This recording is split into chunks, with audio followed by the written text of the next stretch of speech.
O valor da melancolia.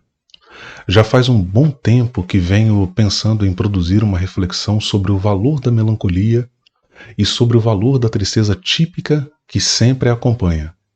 Para mim, é muito significativo escrever e refletir sobre um sentimento que, por vezes, queremos empurrar para debaixo do tapete. Se bem que no caso do meu aparelho psíquico, tapete e melancolia são dois elementos que se mantêm bem distantes um do outro.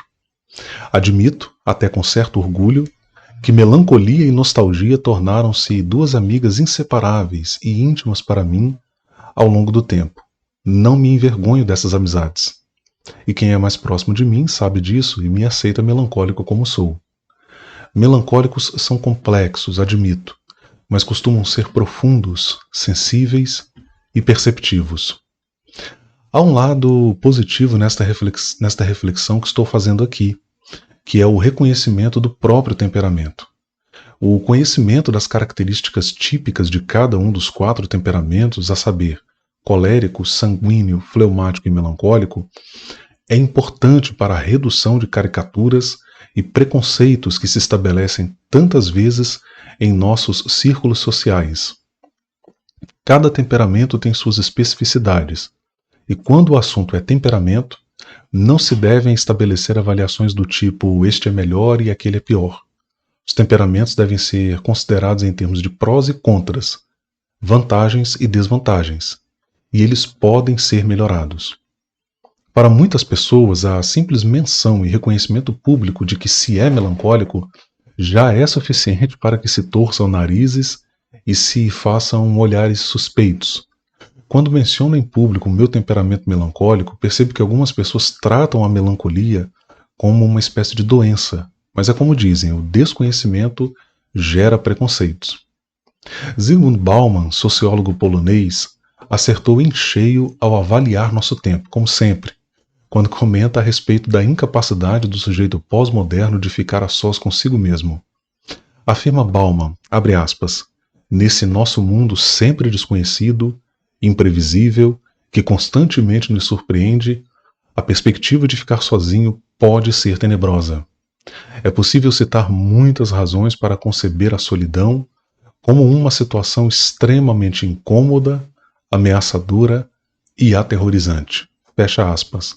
Zygmunt Bauman, 44 Cartas do Mundo Líquido Moderno, Rio de Janeiro, Zahar, 2011, página 14. Tenho a impressão de que a minha geração já não sabe muito bem o que é isso. E as novas, então... Nessa hora, é preciso considerar alguns fatores. Nossa vida acelerada e sempre agitada tem nos levado à incapacidade de conviver.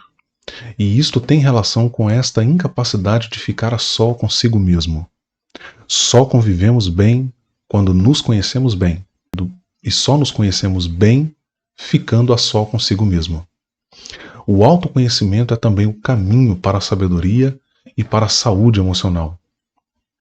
As pessoas na pós-modernidade, enganadas pelo discurso da autossatisfação sempre, fomentado pelo consumismo que as consome, caem na ilusão de que para viver bem preciso estar sorrindo o tempo todo, sempre em pé, radiantes. A vida ideal poderia ser resumida naquela exclamação tão cara para nós, evangélicos, só vitória.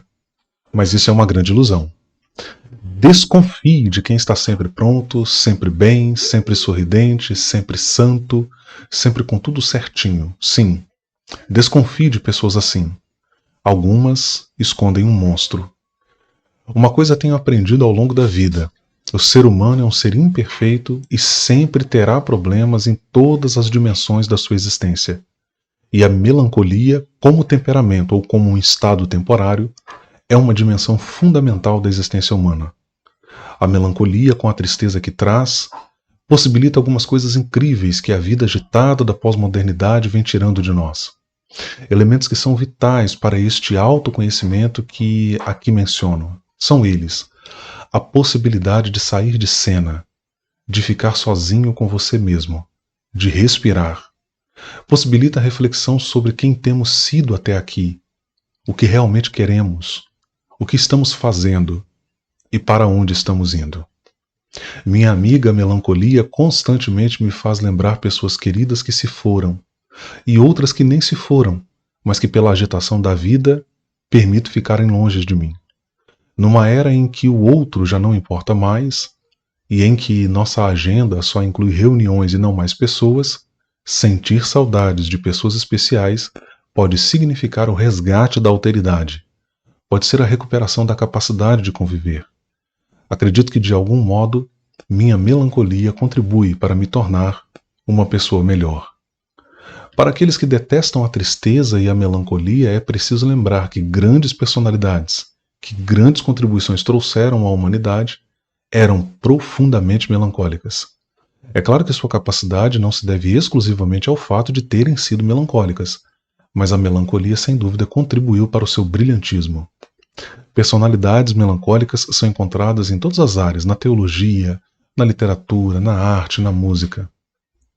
Pessoas profundamente melancólicas legaram-nos obras magníficas, peças extraordinárias, poemas tocantes, reflexões profundas e sons envolventes que foram, sem dúvida, resultado de horas e dias no fosso proporcionado pela melancolia.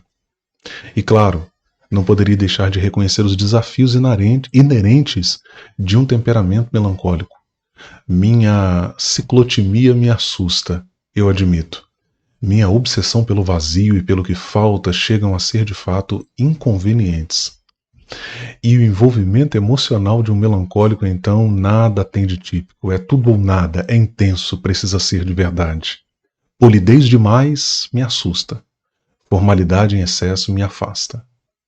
Eu e meu hábito de insistir em ver a alma das pessoas. Isto às vezes me faz tão bem, mas às vezes me destrói.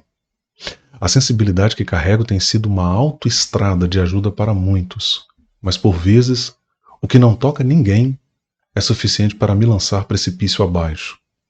O olhar distante não é o reflexo de uma alma violenta, apenas reflete o voo indomável da minha mente que me torna autônomo, inquieto, inquiridor, submisso, mas não manipulável.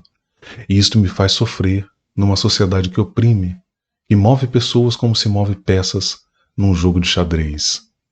Desse modo sigo, sentindo-me absurdamente estranho neste mundo, e ao mesmo tempo absurdamente normal. Detalhes me saltam à vista, e o não dito grita aos meus ouvidos. A realidade de fato me assusta algumas vezes e me refugio em alguns momentos na companhia das ilusões, do fantasioso, do ideal, do metafísico. Desse refúgio, então, retorno à realidade, de certo modo revigorado e pronto para seguir em frente. Afinal, quem não tem ideais, ilusões e utopias, não tem razão para avançar. Procuro usar tudo isso para ser melhor, para errar menos numa vida em que o erro é inerente. Permito, assim, que a melancolia chegue, seu lugar já está reservado. Eu a ouvirei outra vez. Eu a ouvirei outra vez, como das vezes passadas, pois ouvi-la significa ouvir a mim mesmo, significa ouvir os outros, significa ouvir o cicio suave e tranquilo que uma vida agitada não permite ouvir. Enfim, eu sou alguém nada interessante, apenas um melancólico que se interessa pelo que não é tão interessante. E já sei o que você deve estar pensando. Que sujeito estranho esse! Sou tentado a concordar. Ronnie Coser, com melancolia, é claro.